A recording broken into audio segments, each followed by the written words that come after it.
இந்த வீடியோவில் நீங்கள் என்ன பார்க்க போகிறீங்கன்னா, வெஸ்ட் இண்டீன்ஸோட ஹீரோ சம்மர் ஜோசப் வந்து ஐபிஎல்லில் ஒரு டீமில் ஜாயின் பண்ணியிருக்காரு. அது எந்த டீம்னு உங்களுக்கு தெரியும், எல்எஸ்ஜி தான்.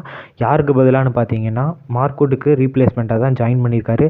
ஒரு நல்ல ஆப்ஷன், பவுலிங் கோச்சும் நல்லா வச்சுருக்க டீம் தான் எல்எஸ்ஜி. ஏன்னா மார்னிங் மக்கள் தான் கோச்சாக இருப்பார்னு நினைக்கிறேன்.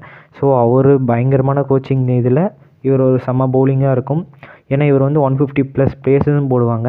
ஸோ ஃபேன்ஸ்லாம் எக்ஸ்பெக்ட் பண்ணது ஆர்சிபிக்கு தான் போவாங்க, டாம் கரனுக்கு பதிலாக அப்படின்னு தான் நினச்சிட்டு இருந்தோம். ஆனால் இவர் வந்து ஆர்சிபிக்கு போயிருந்தாருன்னா இவர் கரியர் எண்டு அது மாதிரி தான் சொல்லுவேன். ஏன்னா ஆர்சிபி பொறுத்த வரைக்கும், சின்னசாமி ஸ்டேடியம் பொறுத்த வரைக்கும் ஒரு பேட்டிங் கிரவுண்டு. ஸோ பேட்டிங் கிரவுண்டில் வந்துட்டு ஒரு 150 ஸ்பீடில் போடுற பேசர்லாம் பொழந்து விட்ருவாங்க. அதனால் அவருக்கு வந்து ரொம்ப வீக்காகி டக்குன்னு ஒரு 23 வயசுலேயே அவர் கரியர் முடிகிற மாதிரி ஆயிரும்.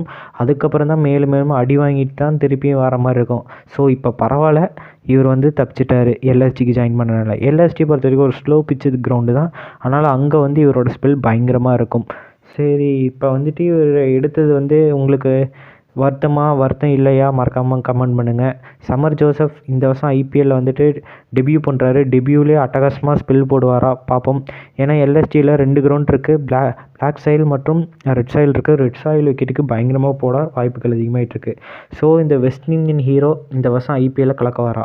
ஸோ பார்ப்போம் கைஸ். இதோட வீடியோ முடிக்கிறேன். இது போல் உங்களுக்கு மேலும் ஏதாச்சும் வீடியோ வேணும் மறக்காமல் நம்ம சேனலை சப்ஸ்கிரைப் பண்ணிக்கோங்க. மிச்சப்படியில் தான். Bye guys.